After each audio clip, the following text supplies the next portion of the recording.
and welcome to what is episode 64 of the Roguecast. Today I'm in a place called Bestwood, which is well, what I'm walking across now is a re-landscaped former colliery site, and by way of proof, here is a piece of coal which I picked up further back on the route. Now, have you ever heard of the expression, the lights are on but no one's home? You probably have, but what does it actually mean? Well, sometimes it may simply mean that an individual may be present, bodily present, but they are not there mentally, they are elsewhere.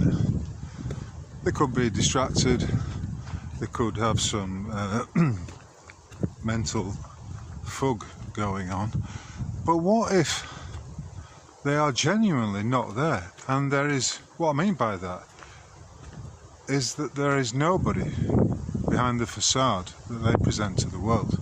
What we're talking about here is, of course, narcissism. It's a subject which really probably came into my purview only some 4 years ago during the whole Divot 91 lockdown psyop bullshit that took place then. There are many states of consciousness which are described perhaps wrongly as mental illnesses, in the sense that they are, when I say wrongly described, I mean there's no diagnosis for it. There are no actual tests that can be taken in order to establish what the psychologist or the psychiatrist may well be claiming is a mental illness. If you look at the American Handbook on Psychiatry, you'll see exactly what I'm talking about. The diagnoses are largely based on the intuitive examination by someone who is a fully paid up, fully licensed psychological operator, or someone who specialises in the psyche. If you read about NPD, or narcissistic personality disorder, you'll find that there is some discussion over whether or not a narcissist is born that way,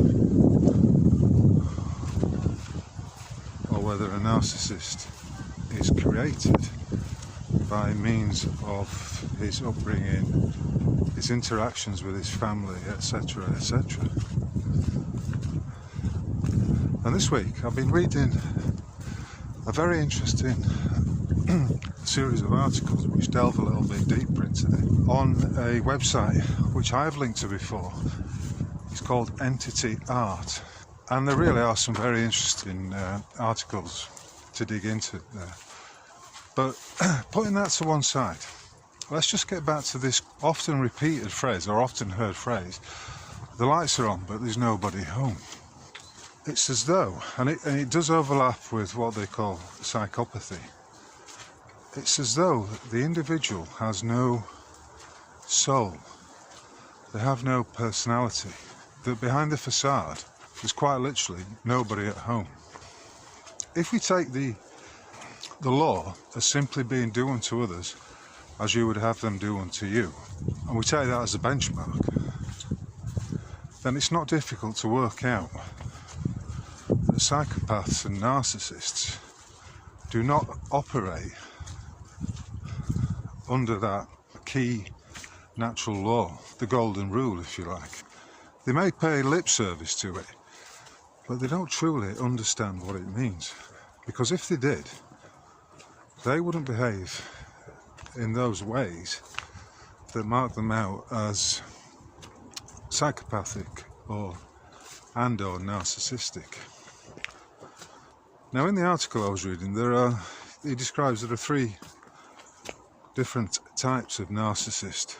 You've got the ordinary, run-of-the-mill narcissist, the covert narcissist, and high-functioning narcissist. Somebody who is aware that he's different from everybody else and is able to analyse it, but ultimately is able to use it for his own to his own advantage. And it is I say important, it's a very pertinent subject, which can be witnessed by the fact that there are probably hundreds of websites and YouTube channels that focus exclusively on this subject. So if a narcissist, in the broadest terms, can be described as somebody who has no empathy, and if you're without empathy, then of course you're not going to understand the key tenet of do unto others as you would have them do unto you. But that lack of empathy is something that, you know, we've all come across, and it can often be seen being exhibited in some of the, shall we say, public figures, whether they are in the entertainment business, the geopolitical world, or indeed in the world of crime. But what struck me as particularly interesting was this point that the article was making about there quite literally being nobody there. When you talk to these individuals, when you encounter them, when you listen to them, it is exactly like that, that there's nobody there listening. But one of the key points which I did pick up on was this fact that, you know, a narcissist will attack you in many different ways, but one of the remarkable features of it, and right, you could say it is a pathology in the sense that there's a tick list of criteria that psychologists and psychiatrists use to identify those who have what they call narcissistic personality disorder. One of the key ones, and I understand it because I've experienced it, is this one whereby the narcissist will mirror you, literally copy what you're saying and what you're doing, and maybe follow your example, insofar as they see it as being advantageous for them to do so. Not that they have these aspects to their character, they are simply copying what you say, what you do, how you are, simply to gain advantage over others. One of the points which he makes in this article is that you will be from time to time subjected to an attack, and what they feed upon is what's called it's an energetic supply, whereby they are draining you, emotionally, psychologically draining you of your energies. In other words, it's a very sort of parasitic condition. But what this led me to think about, if you listen, if a narcissist is accusing you of certain things which are manifestly untrue, if you're able to detach sufficiently from the diatribes which follow, you are able to discern exactly what their game is, insofar as they accuse you of exactly what they are doing, what they are like, and what particular attitudes they may well have. So for instance, if someone, a narc, shall we call them, accuses you of being selfish, or accuses you of doing something wrong, something that you haven't actually done, and it's a false accusation, then at that point you should listen very carefully to what they're saying, because what they're doing unwittingly is revealing actions that they may well have taken, or at least a state of mind that shows you exactly what is going on. But often, to get back to this point about the lights are on but no one's home, it is as though you are dealing with a false facade, that there is actually no personality there is no character there. These individuals have no qualms about lying, about cutting you off, not talking to you, about creating a false scenario. I mean, the classic one which occurred to me was when the individual attacks your friends or or the neighbours and says, well, you know, so and so is this, so and so is that, he's not to be trusted, or none of the neighbours like you. They all say that you're angry, that you're a miserable bastard, all of this kind of shit. What they're revealing in moments such as that is their own deep anxieties perhaps, but also their mental state. Because if someone says that to you, you might well never have thought about, you might not actually give a fuck about what the neighbours think of you. Why should you? Why should anybody really be concerned about what somebody else might think of them? But all the while the narcissist is trying to get a reaction out of you, whether it's a reaction of anger, of outrage. It's simply that. They are feeding. It's called narcissistic supply. And they are, I suppose, like vampires, feeding on that energy. And it doesn't matter whether the emotion is positive or negative to the narcissist. It's all food. It's all nutrition. It's all narcissistic supply. Is a narcissist born that way, or is he or she created? Are they formed out of a consequence of having narcissistic parents? Well, I don't know the answer to that question, but the article does suggest that a narcissist is actually born that way. And from that, I got on to thinking about the phenomenon known as the non-playing character, the NPC. And you know how sometimes you can look at someone and it appears that there's no one there, that you're looking at a blank screen, or that there is no life, if you like, or no soul to be seen in their eyes. Hence the expression, the eyes are the window to the soul. And why it's important when we are addressing someone, we look them in the eye in order to gauge psychologically, energetically, whether they are paying attention, whether they understand that which you're communicating. But a narcissist may look you in the eye, but then will look away quickly, especially if you've rumbled them and they are lying to you. You'll notice that with liars. If you ask someone who is a liar a question, they will put on the mask, they'll look you in the eye and say, no, I did not do that. And then immediately they will look down or away, which reveals their guilty mindset. And I don't like to pontificate on subjects which I have no experience of, but all of this that I'm expressing now is something which I've had direct experience of throughout my life. And, many of you viewers and listeners will have had exactly the same. And you'll know exactly what I'm talking about. And a narcissist, just like a psychopath, can appear to be very, very smooth, very glib, very sociable on the surface.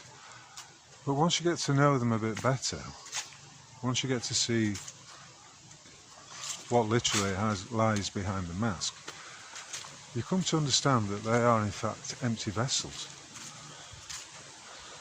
That they are constantly reacting to the moment, that they have no innate sense of what is right or wrong.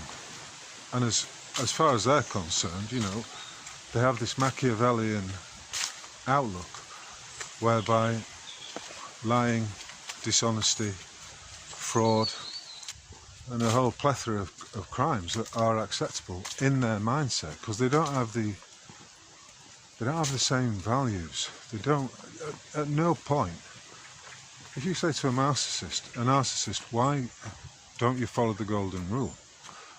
Why don't you treat others as you would have them treat you? And I've seen this. They literally have no idea what you're talking about. It's as if you're speaking a different language. I wrote an article during the height of the Divic 91 bullshit. It was entitled Snow White Gets the Jib Jab. And like a lot of fairy stories, Snow White is a classic insofar as it reveals certain truths which are timeless. So narcissistic personality disorder, psychopathy, are nothing new. There have been aspects of this realm that have existed since time immemorial. And in the story of Snow White and the Seven Dwarfs, we have the magic mirror. I call it, when I'm reading the story, when I'm telling the story to my children, I call it the black mirror, because that way I can associate it with these screens. This screen, I mean, I'm talking to a screen right now. You know, and we spend a lot of our time these days sitting in front of these black mirrors, if you like, these dark mirrors. And what is it that these mirrors, these electronic tracking devices, these computer screens are reflecting back at us? Now, the Wicked Witch in Snow White and the Seven Dwarfs is constantly seeking affirmation that she is the fairest, the most beautiful of all the women in the kingdom. But of course, she's got a dark heart. Physically, she may well be attractive. She may well be the fairest in the kingdom. Well, she is up until the point that Snow White enters her young womanhood and surpasses her in beauty. But as we know, true beauty is not to be measured in terms of one's physical avatar, but in terms of one's personal qualities. For instance, the kindness that one shows towards others, the consideration that you may have towards others, your gentleness, your generosity. These qualities are manifestly lacking in the psychopath and in the narcissist.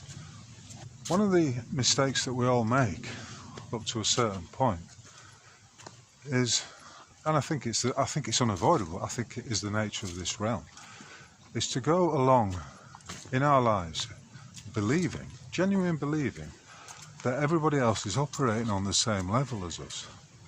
That's why the expression "do unto others as you would have them do unto you" resonates so clearly, because we have this sense that pretty much everyone's operating off the same page, and that everybody understands expressions such as that.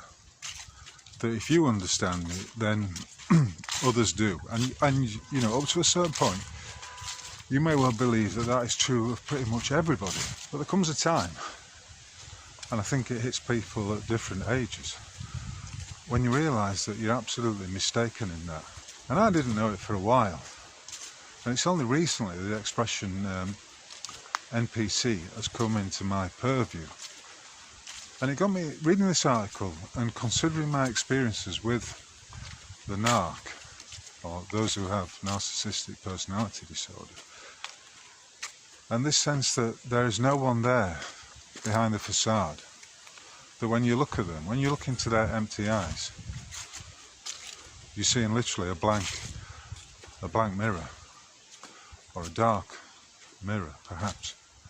And it got me thinking, once again, how many genuine souls are there on this planet, in this realm at any one time? This may well manifest itself in, you know, your observations of those in the public realm, but also within the realms of your family.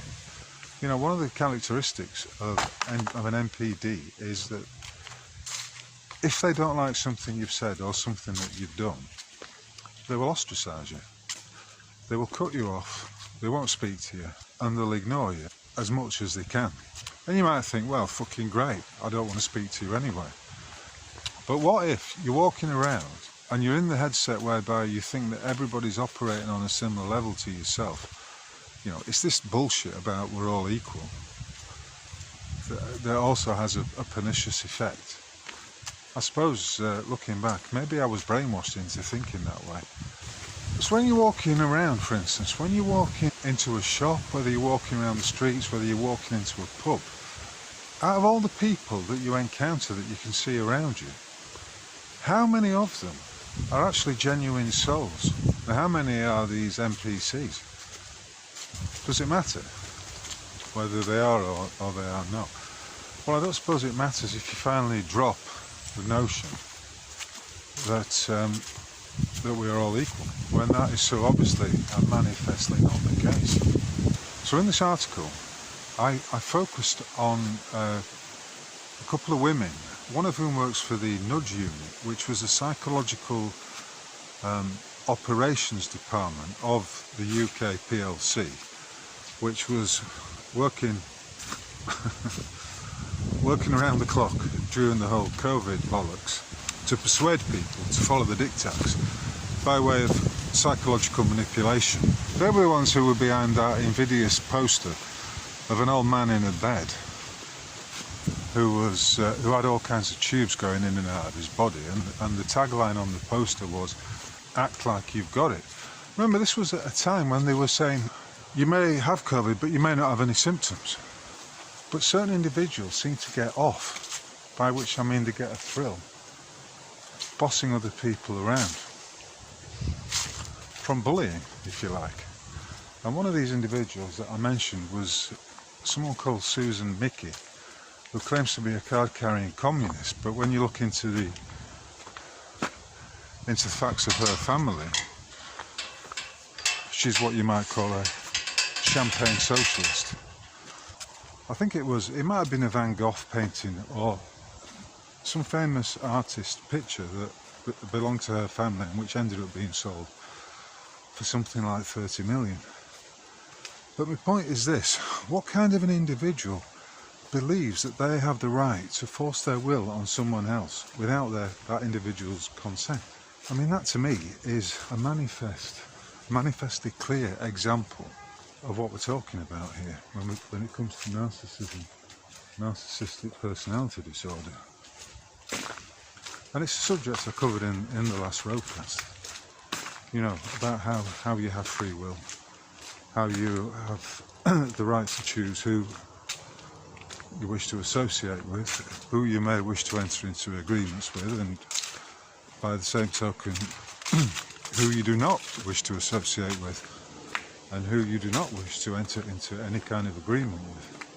But I would argue that individuals who are imposing their will on others, right, and just acting as if without any question of it being correct or proper, are individuals who are essentially displaying what is the behaviour of a narcissist.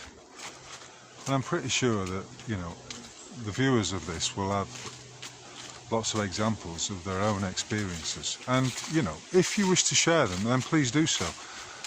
You can either do it on the Rogue Mail site, which if you go there, I would remind you again, please do take the time to sign up for the emails in order to receive the notifications of the posts and the roadcasts that I make.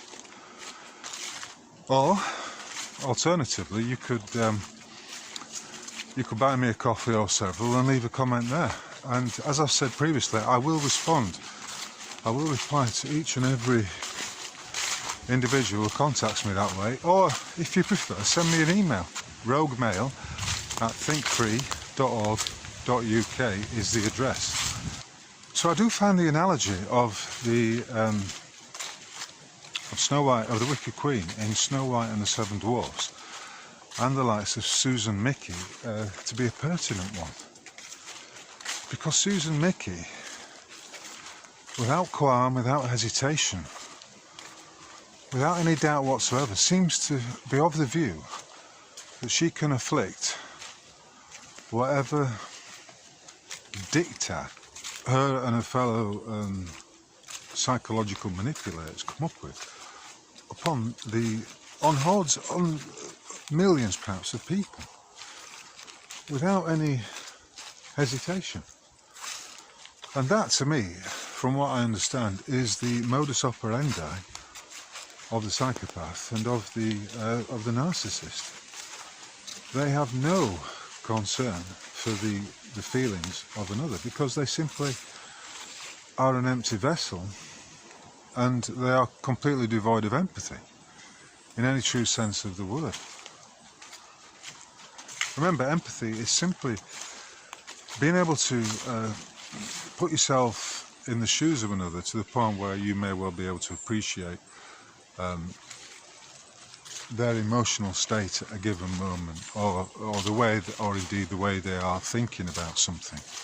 You know, it may well be that you intuit that someone's not in the mood to converse with you, that they just need to be left alone. That would be an example of empathy. Or you may intuit that someone just needs to be listened to, or they just need a hug or a cuddle, and they just need to be told that, you know, it's alright, I understand, it's alright. I understand it's alright is an expression you will never hear from a narcissist. If there's nobody there, if the lights are on but there's nobody home, does that mean that these individuals are particularly easy prey for what we might term the forces of the demiurge? Because if you watch some of these individuals and you see them in the course of a meltdown, and the Wicked Queen in Snow White and the Seven Dwarfs has the meltdown of all meltdowns when she finds that the mirror is telling her that she is not the fairest in the land, and indeed that title goes to Snow White. But Snow White wins on all fronts, because she's not just a lovely, charming young woman, but she's also very kind, very gentle, and well liked by all those who come into contact with her. The superficial charm of the narcissist soon wears off. And when I said at the beginning that there is an aspect of what you might call mirroring, in other words, they copy your behaviours, you know, they may well even use this as a way of convincing you that they have fallen in love with you. For instance, an expression that is used is love bombing. But again, it's all highly manipulative, and it's all largely to get you under their sphere of influence. And when I say sphere of influence, I mean that the MPD is actively seeking to control you. And when you do not do that which they ask of you, or which they more likely demand of you, then they see this as an excuse for them to behave appallingly towards you, even to the point of violence, of physical, verbal assault. And they do it without compunction. They believe, and you'll sometimes hear them say this, that you had it coming to you, or you deserved exactly what you got at their hands. In other words, you didn't do what they wanted you to do, therefore they believe that they're entitled to use violence against you. Why do they believe that? As I said before, they do not understand what free will is. They have no cognizance whatsoever of the maxim, do unto others as you would have them do unto you. It really is something that is beyond their ken, if you like. And all they can see is that because you don't agree with them, because you've done something that they don't approve of, then they've got every right to use violence against you, to be aggressive. You had it coming to you, you got what you deserved. And that is their very shallow way of justifying whatever course of action they take. So when one of these individuals tell you you got exactly what you deserved, that you had it coming to you, they are revealing exactly what they're about. Because another characteristic of these types is that they have an innate sense of superiority over everybody else. They will not listen to anybody else's perspective. They will reject the truth of a matter when it is presented to them because it doesn't fit in with their narrative. It's like dealing with a toddler who's having a fit of pique, an emotional meltdown. And of course, they use this to gain advantage over you, to get their way. And what kind of an individual really can tell somebody else that they had it coming to them? In other words, I smacked you in the eye, I gave you a black eye because you deserved it, because you wasn't doing what I asked you to do. You didn't provide me with that which I was after. You do not provide me with the fuel that my narcissism requires. There is a checklist of behaviours by which you can identify someone who is behaving as a narc. And suffice to say, these are odious characters. I don't even know if they are, maybe character is the wrong term, NPCs, because a character to me suggests somebody who has personality, somebody who has a depth about them, not somebody who is shallow, glib and vacuous, which is invariably a characteristic, which invariably are characteristics of narcs. Anyway, I will be very interested to hear what other people have to say on this subject, so if you've got a comment or an insight that you'd like to share, then please do so. I suspect that given the times that we're living in right now, given this epoch, that many listeners will have had direct experience and have understanding of this subject. Many of you may have even researched it, not necessarily because you were interested in it, but because you had to, in order to understand exactly what it was you were dealing with regard to a particular individual. So, to summarise then, the narc has an overpreening sense of self-importance, what some might call a superiority complex. If we take life in this realm, in these avatars, as a challenge, as a classroom for the edification of the soul, the instruction of and development of your immortal being, then I suppose it shouldn't be really a surprise that we from time to time come into contact with these individuals and that we have to deal with them. We have to overcome, after all, the obstacles that are placed in our way. And if you're playing a computer game, I suppose you've got to overcome and deal with these NPCs. And that's exactly what we're dealing with here.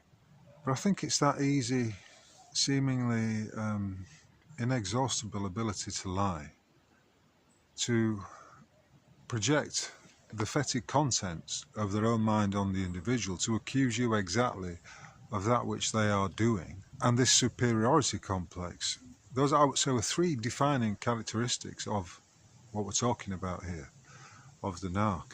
And of course, it's no surprise then to see that certain professions, if you like, are densely populated with these types. Because if the narcissist is always seeking to have power over another, then would it not be natural to expect them to go for positions of authority in certain public institutions that deal with law and order, with finance, and with authority in all its forms over other people? Because they are arch controllers. Another thing that I found is that they are very fucking annoying because they have no empathy. And it may well be that some of you have got members of your own family who are like this. I know I have. But that is a subject for another roadcast or an article. I'm going to keep that under my hat, so to speak, for now. Anyway, from Bestwood Country Park, I'd like to wish you all a fond farewell, and I will catch you on the flip side. If you've enjoyed this and you're feeling appreciative of the output at the Rogue Mail, then please, by way of the Buy Me a Coffee button, chuck a few quid into the tips jar, and rest assured it will be most appreciated.